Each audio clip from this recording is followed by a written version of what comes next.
عزیز دوستو، بزرگوں اور بھائیوں، کچھ چیزیں ایسی ہیں جن کا قرآن مجید نے بارہا تذکرہ فرمایا۔ قرآن پاک کسی چیز کا ایک بات بھی ذکر کر دے تو وہ چیز ہمارے لیے دستور حیات اور منشور زندگی بن جاتی ہے۔ لیکن اگر اللہ تبارک و تعالیٰ کسی چیز کا بار بار تذکرہ فرمائے تو معنی یہ ہے کہ اس کی ہمیں بہت ہی زیادہ ضرورت ہے۔ ان چیزوں میں سے ایک چیز صبر ہے۔ قرآن پاک نے 100 سے زیادہ مرتبہ صبر کا تذکرہ فرمایا۔ اتنی بڑی بات کو سمجھیے گا کہ 100 سے زیادہ مرتبہ قرآن پاک نے تذکرہ کیا ہے صبر کا، اور مختلف انداز میں۔ کہیں فرمایا کہ وَبَشِّرِ الصَّابِرِينَ، اے محبوب صبر کرنے والوں کو خوشخبری سنا دیجیے۔ کہیں فرمایا اِنَّ اللَّهَ مَعَ الصَّابِرِينَ، بے شک اللہ صبر کرنے والوں کے ساتھ۔ تو مختلف انداز میں، مختلف طریقوں سے اللہ تعالیٰ نے صبر کا تذکرہ فرمایا۔ سوسائٹی کے اندر، معاشرے کے اندر اور مسلمانوں کے اخلاقی رویوں کے اندر اگر صبر کو داخل کر لیا جائے تو ہم محسوس کریں گے کہ ہماری زندگی نہ صرف یہ کہ آسان ہو گئی ہے بلکہ محبتوں والی ہو گئی ہے، چاہتوں والی ہو گئی ہے۔ ہمارے رشتے ایک دوسرے سے ٹوٹ نہیں رہے بلکہ بننا شروع ہو گئے۔ تھوڑا سا صبر بہت ساری چیزوں کو ٹوٹنے سے بچا لیتا ہے۔ قرآن مجید کی جو آیہ کریمہ میں نے تلاوت کی، یہ سورہ آل عمران کی آخری آیت ہے۔ اللہ تعالیٰ نے فرمایا یا ایھا الذین آمنوا اصبروا وصابروا، اے ایمان والو صبر کرو، صابر بنو۔ اے ایمان والو صبر کرو اور صابر بنو۔ کیا مطلب؟ پہلے صبر کا مطلب یہ ہے کہ اگر تمہیں کوئی ذاتی تکلیف پہنچے تو اس پر صبر کرو۔ وصابروا، اس کا معنی یہ ہے کہ اگر دشمن کے مقابلے میں کسی اور کی طرف سے کوئی تکلیف آئے تو اس پر بھی صبر کرو۔ پھر فرمایا ورابطوا، اور ہمیشہ کمر بستہ رہو، اسلامی سرحدوں کے پہرے دار رہو۔ واتقوا اللہ، اللہ سے ڈرتے رہو۔ لعلکم تفلحون، اس امید پر کہ اللہ تمہیں کامیابی عطا فرما دے، تم فلاح پا جاؤ۔ یا ایھا الذین آمنوا اصبروا وصابروا، اے ایمان والو صبر کرو اور صابر بنو۔ صبر کرو، صابر رہو، یعنی جو ذاتی تکلیف آئے اس پر بھی صبر کرو۔ اور مصابرہ کا معنی سامنے سے آنے والی تکلیف۔ اگر بیماری آ گئی، کوئی پریشانی آ گئی، کہیں کوئی اپنا دنیا سے چلا گیا تو یہ ذاتی تکلیف ہے، اس پر بھی صبر کرنا۔ اور اگر اپنوں نے، بیگانوں نے کوئی تکلیف پہنچا دی، کوئی اذیت دے دی، وہ اذیت کئی صورتوں میں ہو سکتی ہے۔ تانا بھی ایک اذیت ہے، طنز بھی ایک اذیت ہے،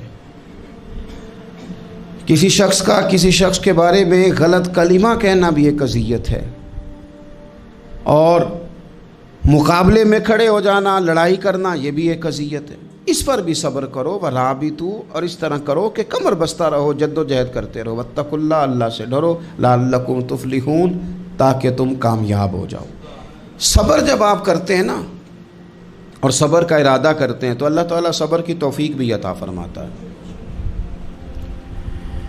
ہم نے یہ دیکھا ہے کہ ہمارے پاس نعمتوں کی کمی نہیں، ہمارے فریزر خوراک سے بھرے ہوئے ہیں، ہمارے دسترخوانوں پہ انواع و اقسام کی چیزیں چنی ہوئی ہیں، ہماری الماریوں میں کئی ہمارے لباس تیار شدہ لٹکے ہوئے ہیں، ہماری جیبوں میں ہماری ضرورت کا سرمایہ اللہ نے ہمیں دے دیا ہے۔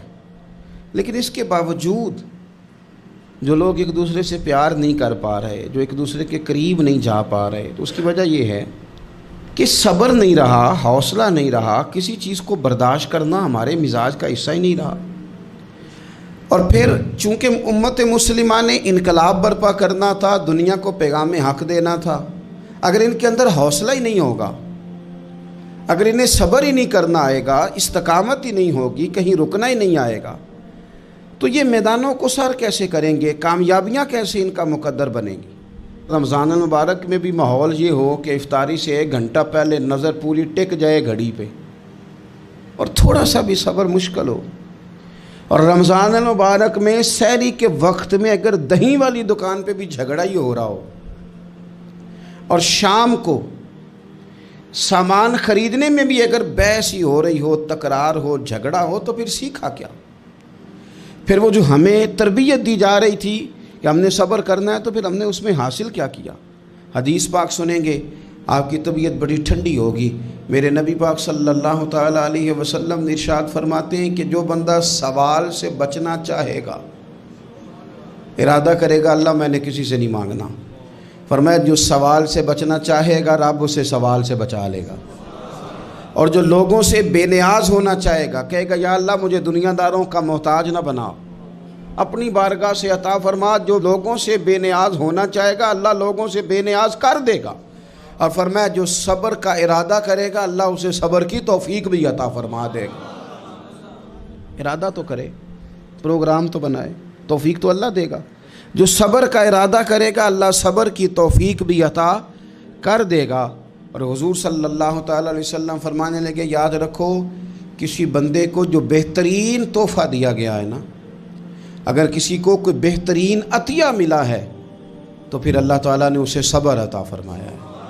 یہ بہترین تحفہ ہے، اس سے زندگی سنور جاتی، اس سے انسان باوقار اور مطمئن ہو جاتا ہے، اس سے اس کے شب و روز آسانی سے بیتتے ہیں، وہ دنیا کی پک ڈنڈیوں سے آسانی سے گزر کے اللہ کی بارگاہ عالی مرتبت میں سرخرو ہو کر حاضر ہو جاتا ہے۔ لیکن اگر بے حوصلہ ہو، صبر نہ ہو، پھر نقصان روز بروز بڑھتا ہے۔ اور پھر میرے رسول پاک صلی اللہ تعالیٰ علیہ وسلم ارشاد فرماتے ہیں کہ اصل بات یہ ہے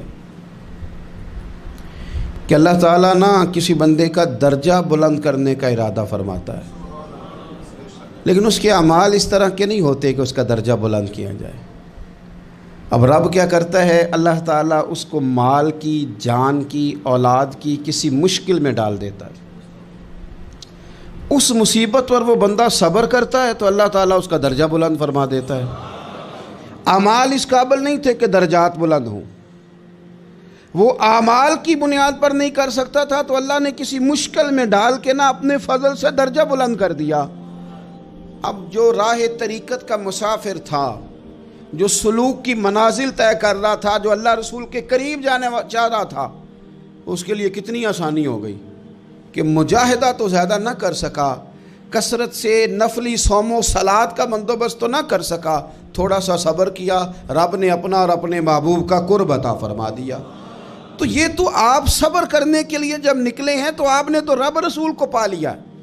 یہ صبر تو وہ والا سفر ہے جس کی جو منزل ہے وہ اللہ رسول کا قرب ہے۔ ہم لوگ تھوڑی تھوڑی باتوں میں حوصلہ ہار جاتے ہیں، صبر چھوڑ جاتے ہیں، پریشانی بڑھ جاتی ہے، پتہ نہیں ایسے محسوس ہوتا ہے کہ جیسے یہی بندہ دنیا کا سب سے دکھی بندہ ہے۔ تو ایک تو یہ کہ ذاتی حیثیت سے صبر کرے، ایک یہ کہ پھر دشمن کا جب مقابلہ ہو، آمن نصبرو و صابرو، آپ کا جب مقابلہ سامنے کسی کے ساتھ ہو تو پھر تیر، تلواریں، اسلحہ، بندوقیں یہ نہیں زیادہ لڑتی، میدانوں میں حوصلے لڑتے ہیں، میدانوں میں صبر لڑتا ہے، میدانوں کے اندر توانائیاں لڑتی ہیں۔ میدان کربلا کے اندر کوئی مقابلہ نہیں تھا تیر کا تیر کے ساتھ، تلوار کا تلوار کے ساتھ کوئی مقابلہ نہیں تھا۔ میدان کربلا کے اندر ظلم کا صبر سے مقابلہ تھا۔ فتح کے ڈنکے یزید نے بجائے تھے، جشن ابن زیاد نے منایا تھا، لیکن قیامت تک اللہ نے جو فتح عطا فرمائی ہے تو وہ حسین ابن علی کے صبر کو عطا فرمائی، وہ سیدنا امام علی مقام کے صبر کو ملی۔ عزیز بھائی، صبر ہی ہمیشہ فاتح ہوتا ہے، صبر ہی جیتا کرتا ہے، صبر ہی کامیابیاں دیتا ہے، نتیجے صبر کے نکلتے ہیں، صبر کے، حوصلے کے نتیجے ہوتے ہیں۔ ہماری جلد بازی ہمیں شکست خوردہ کر دے گی، ہمارا حوصلہ نہ ہونا ہمیں ہرا دے گا، ہم کمزور پڑ جائیں گے اگر ہم بے حوصلہ ہو جائیں گے۔ سنو، میرے نبی پاک علیہ السلام نے تربیت کی، حضور اپنی امت کو درس دیتے ہیں۔ حضور فرماتے ہیں پہلے تو کوشش ہی نہ کرو کہ تمہاری دشمن سے لڑائی ہو، اس چکر میں ہی نہ پڑو کہ لڑائی ہو، مسلمان امن والے ہیں، یہ پرامن لوگ ہیں، یہ امن پسند ہیں، یہ داعی امن ہیں، یہ معاشرے میں مومن ہونا امن کی علامت ہے۔ فرمایا پہلے تو یہ پروگرام ہی نہ بناؤ کہ تمہاری لڑائی ہو، اور فرمایا پھر اگر ہو جائے نا تو پھر صبر کے ساتھ مقابلہ کرو، پھر ڈٹ کے مقابلہ کرو، اور پھر یاد رکھو کہ یہ جو جنت ہے یہ تلواروں کے سائے میں ہے، جنت تلواروں کے سائے میں تمہیں ملے گی۔ پھر ڈٹنا سیکھو۔ پہلے تو بات یہ کہ تم یہ ارادہ ہی نہ کرو لڑائی، اور اگر کبھی ہو جائے وہ لوگوں کو بتاؤ کہ ہیں ہم پرامن لوگ، پر دین کے لیے کھڑا ہونا ہو تو پھر ہم سے زیادہ کسی کو کھڑا بھی نہیں ہونا آتا، پھر ہم سے زیادہ کسی کے پاس طاقت بھی نہیں۔ حضرت مولا علی شیر خدا رضی اللہ تعالیٰ عنہ کے زمانے میں کفر کے ساتھ ایک جنگ ہو رہی تھی، تو کافروں نے نا جاسوس بھیجے کہ یار پتہ تو کرو مسلمانوں کی تیاری کس طرح کی ہے۔ تو جاسوس واپس جا کے کہنے لگا سمجھ کوئی نہیں آئی ان کی، وہ تو راہب قسم کے لوگ ہیں، صوفی قسم کے لوگ ہیں، وہ تو کٹے ہوئے ہیں دنیا سے، مسلوں پہ بیٹھ جاتے ہیں، رات کو تو لگتا ہے دنیا سے تعلق ہی کوئی نہیں، لیکن سویرے اٹھ کے میدان میں تلوار لے کے نکلتے ہیں تو لگتا ہے ان سے بڑا مجاہد ہی کوئی نہیں۔ یہ عجیب لوگ ہیں کہ رات کو مسلح پہ بیٹھے ہیں تو لگتا ہے کٹ گئے دنیا، یہ صوفی لوگ ہیں، درویش ہیں۔ یہی مسلمان کی شان ہے، ہو ہلکا یاراں تو برے شم کی طرح نرم، ریز میں حق و باطل ہو تو فولاد ہے مومن، ادھر آ ستمگر ہنر آزمائیں تو تیر آزما، ہم جگر آزمائیں، ہم تجھے اپنا حوصلہ بتاتے ہیں کتنا، دیکھ ہمارے حوصلے سے ٹکرا کے دیکھ یہ کتنا طاقتور اور مضبوط ہے۔ تو عزیز بھائی، اگر زندگی میں آپ کو صبر کرنا آ گیا، میں بڑے دنوں سے یہ عنوانات بیان کر رہا ہوں، اور آج تو خصوصی طور پر رمضان شریف کے اس جمعے میں میں اپیل کرنا چاہتا ہوں آپ سے کہ کمزور باتیں کرنی چھوڑ دیں، مایوسی کے جملے اپنی زندگی سے نکال دیں۔ ہم مسلمان ہیں، آپ بیمار ہو گئے ہیں تو یہ بھی خدا کا فضل ہے، گناہ معاف ہوں گے۔ اگر اللہ تعالیٰ نے فقیر بنا دیا، غریبی آ گئی ہے تو یہ بھی فضل ہے، امیروں سے پہلے جنت میں جائیں گے۔ اگر اللہ تبارک و تعالیٰ نے کسی جگہ آپ کو مکان نہیں دیا اور دوسرے کو دے دیا ہے تو آپ وہ لوگ ہیں جو عظیم سنت ادا کر رہے ہیں سیدنا بلال حبشی کی۔ اگر کسی جگہ کوئی کمزوری آ گئی ہے، کوئی پیچھے رہ گئے ہیں تو یہ خدا کا فضل ہے۔ اللہ تعالیٰ نے چاہا ہمارے لیے جو فیصلہ تو ہم اس پہ راضی ہیں، لیکن اپنی زندگی میں اور شکوے اتنے بڑھا لیے، ہم نے اتنے بڑھا لیے کہ لوگوں سے شکوے کرتے کرتے رب رسول سے بھی شروع کر دیے۔ غلام بھی کبھی شکوہ کرتا ہے، آقا کا بھی شکوہ ہوتا ہے، بندہ بھی کبھی شکوہ کرتا ہے، رب کا بھی شکوہ ہوتا ہے، یہ بھی کبھی ہوتا ہے۔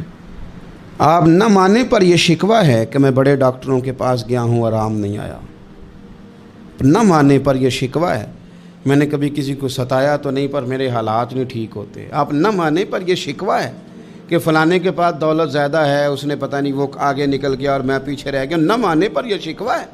کس سے کر رہے ہو؟ رب رسول سے؟ او آس بولے تے او دی مہربانی، اساں تے لاڈ ہی لڑاونے نے۔ کس سے شکوہ کر رہے ہو؟ خدا کے بندو، غلام غلامی کرتے ہیں، شکوے کرتے ہیں کوئی؟ حضرت ام سلمہ رضی اللہ تعالیٰ عنہ، شوہر کا نام ہے ابو سلمہ، بیٹے کا نام ہے سلمہ، کہتی ہیں میں، میرا شوہر، میرا بیٹا، تینوں، چھوٹا بیٹا میرا، ہم نکلے مکہ مکرمہ سے مدینہ طیبہ جانے کے لیے۔ ایک کی بیٹا ہے، خاندان جمع ہے، شوہر کی گود میں بیٹا، اونٹ کے پیچھے میں۔ فرماتی ہیں مدینے کی سرحد آ گئی تو میرے میکے والے آ گئے، کہنے لگے ابو سلمہ نہیں لے جانے دیں گے مدینے اپنی بیٹی کو۔ میں نے کہا میں مسلمان ہوں، میں تو اپنے شوہر کے ساتھ مدینے جاؤں گی۔ انہوں نے کہا نہیں جا سکتے، تو نے جانا ہے تو جا، ہماری بیٹی نہیں جائے گی۔ زبردستی مجھ سے انہوں نے مجھے میرے شوہر سے الگ کیا۔ کہتی ہیں پھر میرے شوہر کے قبیلے والے آ گئے، وہ کہنے لگے اگر تم اپنی بیٹی کو نہیں نہ جانے دیتے تو یہ جو ہمارا پوتا ہے یہ ہماری نسل ہے، تمہارا نہیں، اسے ہم نہیں جانے دیں گے۔ وہ بچہ اپنی طرف کھینچتے تھے، میں اپنی طرف کھینچتی تھی، مدینے کی سرحد پہ۔ یہ جھگڑا زمین کے لیے نہیں ہو رہا، مکان کے لیے نہیں ہو رہا، حضور کے مدینے جانے کے لیے ہو رہا، حضور کے مدینے جانے کے لیے ہو رہا، مدینے جانے کے لیے ہو رہا۔ لنگ کئی مہینے تے برس گئے تے تیری دید نو دیدے ہی ترس گئے، انہوں نے بچہ کھینچا، میں نے اپنی طرف کھینچا، میرے بچے کا بازو اتر گیا۔ فرماتی ہیں میرے شوہر مدینے چلے گئے، بیٹا میرا میرے سسرال والے لے گئے، مجھے میکے والے لے گئے۔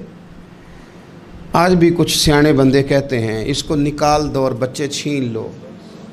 ان کا بھی خیال تھا کہ بیٹا لے جائیں گے نا تو ابو سلمہ بھی مدینے سے واپس آ جائے گا، یہ بھی واپس آ جائے گی۔ او یار، اتنا بڑا بھی ظالم کوئی نہیں ہوگا جو ماں باپ سے بچے جدا کرے۔ فرماتی ہیں کہ وہ لے گئے چھین کے، میں میکے چلی گئی۔ لوگ روٹی کھاتے تھے، میرے حلق سے نہیں گزرتی تھی۔ زمانہ سویا کرتا تھا، میں سو نہیں پاتی تھی۔ بیٹا کہاں، شوہر کہاں، میں کہاں۔ ام سلمہ کتنی دیر تکلیف کاٹی؟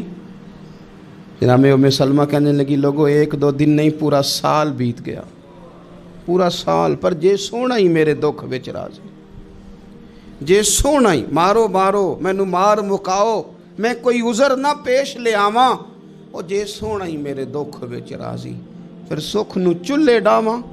فرمایا سال بیت گیا، لوگ صبح اٹھ کے کام کاج پہ لگ جاتے، کپڑے بدلتے، ڈیوٹیاں کرتے، اور میں سویرے اٹھ کے اس جگہ آ جاتی جہاں میرا شوہر اور میرا بیٹا بچھڑا تھا۔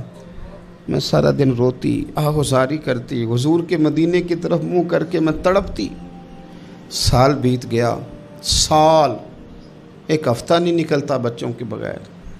بڑے بڑے سیانے لوگ پردیس جاتے ہیں تو بچوں کی فوٹو دیکھ دیکھ کے روتے ہیں، لیکن کہتی ہے ماں تھی، بیٹا بچھڑا اور پھر بیٹا بیمار ہو اور ماں سے جدا ہو، کتنی تکلیف کا منظر ہے۔ آپ فرماتی ہیں کہ 1 سال بیت گیا اور میں نے کسی کی منت نہیں کی، میں نے کوئی شکوہ نہیں کیا، اس لیے کہ جس حال میں رب و رسول رکھیں۔ یہ حوصلہ، یہ صبر، یہ توانائی 1 سال کے بعد میرے چچا کا بیٹا میرے پاس سے گزرا، تڑپتے دیکھ کر کہنے لگا میری بہن تو سارا دن روتی رہتی ہے۔ تو میں نے کہا بھائی تمہیں کیا بتاؤں، اس کا شوہر چلا جائے، بیٹا جدا ہو جائے، وہ کیا کرے گی؟ فرماتے اس نے جا کے میرے باپ سے، اپنے والد سے، میرے خاندان والوں سے کہا اس کی سزا کب ختم ہوگی؟ اس غریبنی کا قصور یہ ہے کہ یہ مدینے والے کا کلمہ پڑھتی ہے، اس کی غلطی یہ ہے کہ یہ مسلمان ہو گئی ہے، دین حق قبول کر لیا ہے، کیوں نہیں تم خیال کرتے؟ کہتے ان کے دل نرم ہوئے، وہ رضامند ہوئے مجھے مدینے جانے پہ۔ پھر اس نے کوشش کی میرے سسرال پیغام بھیجے، کب بس کرو، اور بچہ تو چڑیا کا جدا ہو جائے تو وہ تڑپا کرتی ہے، اور تم نے ایک جیتی جاگتی ماں کا بیٹا جدا کیا ہے۔ وہ بھی نرم ہوئے، رب نے اسباب بنائے، میرا بیٹا مجھے ملا۔ کہنے لگے تو رہ جا، میں نے کہا نہیں، تم مسلمان نہیں ہو، تمہیں پتہ نہیں نا، میں یہاں نہیں رہ سکتی، مجھے مدینہ ہی جانا ہے۔ اکیلی اتنا سفر، جنگلوں کا رستہ، پہاڑی رستہ طے کر لو گی؟ میں نے کہا میں کر لوں گی۔ جنوں ویکھ کے ٹھر دیاں اکھیاں نے تو جنوں ویکھ کے ٹھر دا سینہ ہے، ربا تیری ساری خدائی چ ایک کی تے شہر مدینہ ہے۔ کہتی میں اونٹ پہ بیٹھی، بیٹا میں نے گود میں بٹھا لیا، میں سفر کرنے لگی، پر دل میں کھٹکا تھا کہ اتنا لمبا سفر، بیٹا چھوٹا ہے، کیسے کروں گی؟ کہتے مجھے عثمان بن طلحہ مل گئے، کہنے لگے کہاں جا رہی ہو بہن؟ میں نے کہا مدینے۔ کہنے لگے اکیلے جاؤ گی؟ میں نے کہا جانا تو ہے نا، کوئی ساتھ چلے نہ چلے پر شہر رسول تو جانا ہے نا۔ آپ فرماتی ہیں میں نے عثمان بن طلحہ سے نیک بندہ کوئی نہیں دیکھا، میرے اونٹ کی لگام تھام لی۔ جب مجھے اونٹ پہ بٹھاتے تھے نا، اونٹ بٹھا کے چلے جاتے تھے، میں بیٹھ جاتی تھی تو آ کے لگام تھامتے تھے۔ جب کہیں مجھے اتارتے تھے تو اونٹ بٹھا کے چلے جاتے تھے، میں اتر جاتی تھی تو اونٹ کو باندھتے تھے۔ سونا ہوتا تھا تو اونٹ بٹھا دیتے، میں اتر جاتی، وہ دور جا کے لیٹ جاتے۔ فرماتی تھی پھر میرے لیے میرے رب نے اسباب پیدا کیے اور میں مدینہ پہنچی، میں شوہر سے ملی، اور لوگوں میرے نصیب دیکھو، میں رہنے کہاں لگی؟ حضور کے مدینے میں، شہر رسول میں، شہر اے پائے نظر ہوش میں آ، یہ کوہ نبی ہے، میں حضور کے حرم کی زمین اور قدم رکھ کے چلنا۔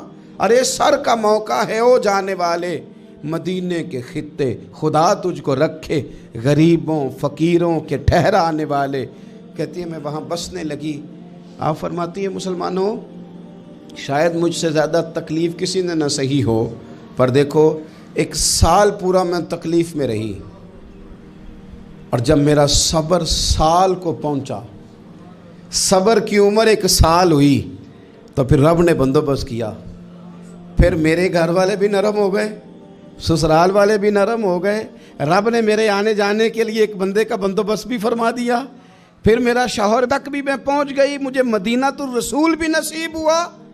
1 سال میں نے صبر کیا تھا، رب نے مجھے مستقل مدینے کا ٹھکانہ عطا فرما دیا۔ لیکن جو بندہ صبر ہی نہ کر پائے، جو صبر ہی نہ، جو کہ جی بڑی دور سے آیا ہوں، بڑی دیر ہو گئی، بڑا ٹائم ہو گیا، کب جا کے مسئلہ حل ہوگا، وہ جو آپ نے بتایا تھا وہ تعویذ کب اثر کرے گا، وہ دعا کب قبول ہوگی، وہ فلانا معاملہ کب، بھئی یہ ڈیٹ تو آپ کو رب رسول ہی دے سکتے ہیں، بندہ تو کوئی اطلاع ہی دے گا، پیغام ہی دے گا، دعا ہی کرے گا۔ اگر زندگی میں حوصلہ ہی نہیں ہوگا، اگر آپ کو یہ قرار ہی نہیں آئے گا، ٹھہرنا ہی نہیں آئے گا کسی میدان میں۔ دیکھیں کچھ ایسی اذیتیں ہوتی ہیں جو اذیت ناک ہوتی ہیں، لیکن اگر غلامی میں آ جائے نا آپ تو وہ اذیت ناک نہیں ہوتی، اس چبھن میں مزہ آنے لگتا ہے۔ کئی درد بھی مزیدار ہوتے ہیں، کئی درد بھی، کبھی زخم ٹھیک ہونے پہ آ جائے نا تو اسے چھیڑو تو مزہ آتا ہے، اس لیے کہ کچھ درد بھی مزیدار ہوتے ہیں۔ آتش سے کسی نے کہا تو روتا بڑا ہے، اس نے کہا محبوب کی یاد میں تڑپتا ہوں، ابھی تو ایک دل ہے، میرے تو خواہش تھی کبھی 2 ہوتے نا تو صحیح کر کے تڑپتا۔ رب نے دل ایک بنایا، کہتا وہ مزہ دیا ہے تڑپ نے کہ میری آرزو ہے یا رب، میرے دونوں پہلوؤں میں دل بے قرار ہوتا۔ درد میں بھی مزہ ہے، پر شرط یہ ہے کہ لوگ درد میں بھی جینا سیکھیں۔ ہم نہ آرام میں جینا چاہتے ہیں، پنکھے کے نیچے جینا چاہتے ہیں، کاش کہ ہمیں صحرا میں بھی نیند کا مزہ لینے کا طریقہ آئے، پھر زندگی کے سارے راستے آسان ہیں، پھر اقرا بھی مشکل نہیں۔ لیکن چونکہ حوصلہ نہیں، صبر نہیں، وہ والا قرار نہیں جو ایک مسلمان سے رب رسول کا مطالبہ ہے۔ حدیبیہ کے موقع پہ نا نبی پاک صلی اللہ علیہ وسلم نے جو شرطیں کافروں کے ساتھ طے کی تھی نا، حضور نے نور بصیرت سے کی تھی نا، تو انہی شرطوں نے پھر فتح کے باب کھول دیے۔ ان فتحنا لک فتحا مبینا۔ ایک شرط یہ تھی کہ اگر کوئی مسلمان مدینے سے مکے آئے گا تو مکے والے واپس نہیں کریں گے، رکھ لیں گے۔ پھر غور کریں، کوئی مسلمان اگر مدینے سے مکے آئے گا تو مکے والے واپس نہیں کریں گے، اور اگر کوئی بندہ مسلمان اپنے آقا کی مرضی کے بغیر مسلمان ہو جائے اور وہاں سے وہ مدینے آئے گا تو حضور پناہ نہیں دیں گے۔ تو میرے بھائی، محبوب کی طرف سے آنے والا نہ صرف سوکھ ہی نہیں قبول کرنا چاہیے، دکھ بھی قبول کرنا چاہیے، دکھ بھی قبول کرنا چاہیے۔ ہمارا یہ مسئلہ ہے کہ ہم نہ میٹھی میٹھی کے قائل ہیں، کڑوی کڑوی کے قائل نہیں۔ اگر وہ کبھی دکھ دے نا تو محبوب کا دکھ بھی سکھ سمجھ کے قبول کرو۔ ہاں اس کی طرف سے کانٹا ہے کبھی تو اسے پھول سمجھ کے قبول کرو، وہ چبھے گا نہیں، انشاءاللہ مزہ ہی دے گا، وہ قبول تو کرو نا۔ تو اب حضرت ابو بصیر رضی اللہ تعالیٰ عنہ ایک صحابی تھے، ایک تو حضرت ابو جندل رضی اللہ تعالیٰ عنہ تھے نا، تو وہ تو حدیبیہ میں آ گئے، حضور مجھے لے جائیں، تو نبی پاک نے فرمایا میں نے وعدہ کر لیا ہے، ان کو بھی حضور نے واپس بھیج دیا۔ اور یہ بیچارے نا اپنے آقا کی جیل توڑ کے مکے سے بھاگ کے مدینے آئے، یا رسول اللہ مجھے قبول کر لے، میں بھاگ آیا ہوں، وہ بڑا ظلم کرتے ہیں، مارتے ہیں، تکلیف دیتے ہیں۔ وہ آئے تو ادھر سے نا اس کے مالک نے 1-2 بندے بھی بھیج دیے رکا دے کے کہ یا رسول اللہ آپ کا تو وعدہ تھا کہ آپ بندہ رکھیں گے نہیں۔ یہ آئے اور رکا بھی آ گیا۔ اب ذرا منظر کو سمجھیں۔ ہمارا تو یہ مسئلہ ہے کہ کہتے ہیں کہ میری 99 باتیں مانی ہیں، ایک نہیں مانی، لہذا میرا تعلق ہی کوئی نہیں۔ لیکن یہاں کیا کیفیت ہے؟ بندہ رو رہا ہے، تڑپ رہا ہے، حضور میں مار سے بچتا ہوا آیا ہوں، جیل توڑ کے آیا ہوں، مجھے قبول کر لیں۔ ادھر رکا آ گیا کہ آپ کا وعدہ تھا رکھیں گے نہیں۔ اب یہ کتنا مشکل مسئلہ ہے، لیکن رسول پاک علیہ السلام نے فرمایا ابو بصیر میں نے وعدہ کیا یار تجھے واپس جانا پڑے گا۔ ہوئے ہوئے ہوئے، لوگ تو کہتے ہیں نا کہ وہ پیر صاحب نے کہا تھا تو میرا کام نہیں ہوا، لہذا میری بیعت ہی گئی، چھٹی ہو گئی، ماحول ہی بڑا عجیب ہے۔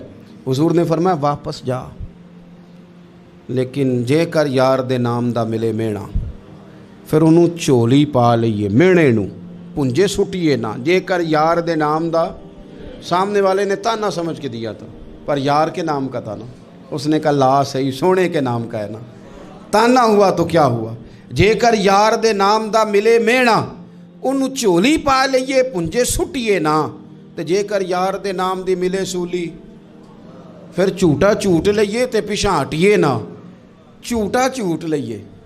اب لکھنے والے کا بھی اپنا انداز ہے نا، کہتے ہیں یہ بھی میرے لیے جھولا ہی ہے، یہ بھی آرام کی جگہ ہی ہے، جھوٹا جھوٹ لئیے تے پیچھا ہٹیے نہ۔ حضرت ابو بصیر رضی اللہ تعالیٰ عنہ سے حضور نے فرمایا واپس جانا ہے، کہ سونے ٹھیک ہے، کوئی شکوہ نہیں، کوئی گلہ نہیں، یہ بھی میرے محبوب کا حکم ہی ہے۔ اور کیا بات ہے، میرے نبی وعدوں کے پکے ہیں، کیا بات ہے، حضور نے جو کہا کر کے دکھایا۔ کہتے ہیں میں واپس جا رہا تھا، ایک دو بندے ساتھ تھے، جب مدینے کی حد گزر گئی نا، حضور نے تو کہا تھا نا مدینے میں پناہ نہیں دینی، تو میں نے اس سے کہا یار تلوار بڑی سونی ہے، ذرا دکھانا۔ اس نے دکھائی تو ایک کی میں نے گردن کاٹ دی، دوسرا ویسے ہی بھاگ گیا، اور بھاگ کے حضور کے پاس آیا، جی اس نے تو مار دیا ہے۔ تو سرکار فرمانے لگے میں نے تو وعدہ پورا کیا تھا نا، تم سے نہیں سنبھالا گیا تو معاملہ تمہارا ہے۔ اب حضرت ابو بصیر رضی اللہ تعالیٰ عنہ واپس آئے، عرض کی حضور اب میرے لیے کیا حکم ہے؟ حضور نے فرمایا میاں حکم وہی ہے، مدینے میں ہم نہیں رکھ سکتے، تم مدینے میں صحابہ تھے نا، حضور کی باتوں سے خوشبو لیتے تھے، مدینے میں نہیں رکھ سکتے۔ حضرت ابو بصیر کہتے ہیں میں مدینے کی سرحد سے نکل گیا، اس جگہ چلا گیا جو نہ مکے کی ریاست میں تھا نہ مدینے کی، ایک مقام ایس تھا جہاں میٹھے پانی کے کنویں تھے، وہاں رہنے لگا۔ حضرت ابو جندل کو پتہ چلا کہ ایک نیا ٹھکانہ بن گیا، وہ بھی جیل توڑ کے آ گئے، 70 بندے آ گئے، وہاں سے قافلے گزرتے تھے کافروں کے، یہ بھی مسلمانوں کو تنگ کرتے تھے، اگر مکے سے کوئی قافلہ گزرتا تھا تو ہم نے بھی ان کو پکڑا، کافر کا مال مال غنیمت اسباب بن گیا۔ اور وہ جب قافلہ لے کے آتے تھے تو ڈرے ہوتے تھے، اور ان کو تو ستایا تھا نا، کہتے ہیں ہمیں ستایا بڑا تھا، ہم تو انقلابی بن گئے تھے، ہم تو رکھ لیتے نا، بڑی منت کرتے، بڑی جان مشکل سے چھڑاتے، 70 بندے ہو گئے، پھر 300 ہو گئے۔ تب وہ بصیر کہتے ہیں دنیا مدینے جاتی تھی لیکن ہم تڑپتے تھے، ہم تڑپتے تھے، روت لنگ گئی ہے پھر باہر آندی تے اج چٹھیاں مدینے آئیاں نہیں، ہم تڑپتے تھے کہ یار کوئی موقع ملے، روز رات کو روتے تڑپتے۔ 300 انقلابیوں کا جتھا صبر سے بیٹھا ہے مدینے کی سرحد پہ، اندر آنے کی اجازت نہیں، پر غلامی میں روز اضافہ ہو رہا ہے۔ صبر دیکھو، غلامی میں روز اضافہ ہوتا ہے۔ تنگ آ گئے کافر، پہلے بڑی ڈینگیں مارتے تھے کہ دیکھو ہم نے کیسی شرط منوائی ہے، کیسی شرط منوائی ہے کہ ان کا بندہ آئے گا تو ہم واپس نہیں کریں گے، ہمارا جائے گا تو انہیں کرنا پڑے گا۔ پھر اتنے تنگ آئے کہ خود آ کے کہنے لگے حضور مہربانی کریں، یہ شرط تو ختم کریں نا، اور ان 300 کو تو مدینے بلائیں، مہربانی فرمائیں۔ حضور بڑے خوش ہوئے، آج غلاموں کے نام پیغام لکھا، غلاموں کے نام پیغام لکھا، چٹھی لکھی حضور نے۔ چٹھی کس چیز کی لکھی؟ آ جاؤ یار مدینے آ جاؤ، چٹھی آئی مدینے آنے کے لیے۔ حضرت ابو بصیر کے نام چٹھی گئی، آ جا یار مدینے، آ جا تیرے نام پیغام سب لائی ہے سرکار نبی سے، اور آیا ہے بلاوا مجھے دربار نبی سے۔ پیغام آیا۔ حضرت ابو بصیر اتنے بیمار تھے کہ نزع کا عالم تھا، لیکن اس عالم میں بھی انتظار تھا۔ اس آخری ویلے اکھیاں میریاں رات تکنائے تیرا، تیرا تے سجنا کچھ بھی نہیں جانا، جے پا جاویں ایک پھیرا تے سر میرے تے آن کھلوویں تے پھر پردہ رہ جائی میرا، سوکھا نکلے صاحب ظہوری جے ویخ لوے مکھ تیرا۔ حضرت ابو بصیر کو نا وہ رکا گیا، حضور کی چٹھی گئی تو یوں چٹھی پڑھی، حضور نے فرمایا آ جانا، رستہ کھل گیا ہے، تو آ جا، کھل گیا رستہ۔ دعا فرماؤ مدینے کے رستے کھل جائیں، کرو نا یار دعا مدینے کے رستے کھل جائیں۔ کچھ ایسے ہیں جنہوں نے سارے دکھ سنانے ہی مدینے جا کے ہوتے، کچھ لوگ ایسے ہیں جن کے دل اور کلیجے پھٹنے کو آ گئے، دعا کرو رستے کھل جائیں۔ حضور نے فرمایا آ جا، تیرا راہ کھل گیا۔ حضرت ابو جندل کہتے ہیں میں سرانے کھڑا تھا، حضرت ابو بصیر کے خط پڑھا، مسکرائے، اشارے سے کہنے لگے کہ دیکھ میرے نبی کا خط ہے، حضور کی چٹھی میرے نام آئی ہے، پڑھنا۔ کہ میں نے بھی پڑھی، پہلے روئے، پھر کلمہ پڑھا، پھر میرا ہاتھ تھاما، روح ہی پرواز کر گئی ہمیشہ کے لیے، ہمیشہ کے لیے۔ وہ ظاہری جسم کے ساتھ تو مدینے نہ پہنچے، پر قبر میں گئے تو مدینے والے کی زیارت نصیب ہو، قبر میں حضور کی زیارت نصیب ہو گئی۔ قبر میں حضرت ابو جندل کہتا ہے میں نے جنازہ پڑھا اور اسی مقام پہ جہاں انہوں نے انتظار کیا تھا نا، وہ مقام میں انتظار ان کا مزار بنا، مزار کے ساتھ مسجد بنی، مسجد کا نام مسجد ابو بصیر رکھا گیا۔ انہوں نے اس انتظار میں جان دے دی، پر صبر کیا، شکوہ نہیں کیا۔ یارو اتنی شکایتیں، اتنے شکوے۔ ایک بات میرا اور کرنے کو دل کر رہا ہے۔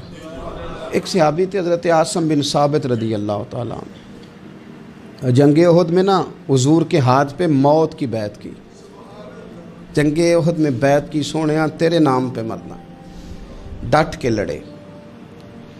سلافہ بن سعد کے 2 بیٹے بدر میں قتل کیے انہوں نے۔ اس نے قسم کھائی کہ معاذ اللہ میں ان کا سر منگا کے تو ان کی کھوپڑی میں شراب پیوں گی۔ سلافہ بن سعد نے یہ قسم کھائی کہ میرے 2 بیٹے قتل کیے ہیں، میں ان کی کھوپڑی میں شراب پیوں گی معاذ اللہ۔ ایک قبیلہ غزیل تھا، انہوں نے احد کے بعد حضور سے کہا کچھ قاری ہمیں دے دیں، ہم نے قرآن سیکھنا ہے۔ تو نبی پاک نے کچھ بندے بھیجے، تو عاصم بن ثابت کو بھی بھیجا، لیکن انہوں نے دھوکہ کیا، وہاں جا کے ان کو گرفتار کر لیا۔ جب گرفتار کر کے مکے والوں کے ہاتھ بیچنے لگے تو حضرت عاصم بن ثابت نے تلوار نکال لی، فرمانے لگے میں کافر کا قیدی ہو کے جینے سے بہتر ہے شہادت کی موت مر جاؤں۔ کافروں کا قیدی لڑے اور فرمانے لگے میرے کمان میں تیر باقی ہے، میں لڑوں گا اور اتنا لڑوں گا کہ تمہیں پتہ چلے گا مجھے لڑنا آتا ہے۔ اور فرمایا میں صبر کروں گا اور صبر کر کے دکھاؤں گا، میں ڈٹوں گا اور تمہیں ڈٹ کے۔ اکیلا بندہ میدان میں ڈٹ گیا، اکیلا۔ جب تیر ختم ہو گئے تو پھر نیزہ نکال لیا۔ یہ بات آپ کو اس لیے سمجھا رہا ہوں کہ کچھ لوگ کہتے ہیں جی میں اکیلا کیا کروں، تو یہ آخر میں یاد رکھیں کہ صبر آپ نے کرنا ہے چاہے اکیلے بھی رہ جائیں، حوصلہ کرنا ہے چاہے اکیلے بھی رہ جائیں۔ اکیلے لڑے، تیر ختم ہو گئے تو نیزہ نکال لیا، خوب لڑے۔ اب اس نے قسم کھائی تھی کہ میں نے ان کی کھوپڑی پہ معاذ اللہ کھوپڑی منگانی ہے، سار منگانا ہے، اور یہ جو لے جا رہے تھے دھوکے کے ساتھ یہ بھی بیچنے لے جا رہے تھے۔ تو جب تھک گئے نا اور چاروں جانب سے جسم میں تیر پہ وسط ہو گئے تو دعا مانگی، اکیلا بندہ اور صبر کا مقام، دعا مانگی، کہا اے اللہ میں نے آخری دم تک تیرے دین کی حفاظت کی ہے، اب تو میرے جسم کی حفاظت کرنا، ان کے ہتھے نہ چڑھ جائے میرا جسم۔ حضرت عاصم بن ثابت رضی اللہ تعالیٰ عنہ شہید ہو گئے۔ کافر قریب گئے جسم پکڑنے کے لیے، گرفتار کرنے کے لیے، سر کاٹنے کے لیے، تو شہد کی مکھیاں آ گئیں، پورے جسم پہ قبضہ کر لیا۔ قریب جاتے تو مکھیاں لڑتی، کہنے لگے پیچھے ہٹ جاؤ، شام ہوگی نا توڑ جائیں گی، پھر ہم سر کاٹ لیں گے۔ شام تک چاروں جانب بیٹھے رہے، نہ کوئی ہوا آئی، نہ کوئی بادل برسا، نہ کوئی طوفان آیا۔ شام کو انہوں نے اٹھانا تھا، ایک ریلا آیا پانی کا اور جناب عاصم بن ثابت کی لاش مبارک کو بہا کے لے گیا۔ میرے رب نے اس میدان میں بھی یہ بتلایا کہ جو صبر کرے نا رب اس کے جسم کی بھی حفاظت فرمایا کرتا، کہ جسموں تک کی آخری دم تک اللہ کی مدد ان کے شامل حال رہتے۔ ربنا افرغ علینا صبرا وثبت اقدامنا فانصرنا علی القوم الکافرین۔ آخر دعوایا ان الحمد للہ رب العالمین۔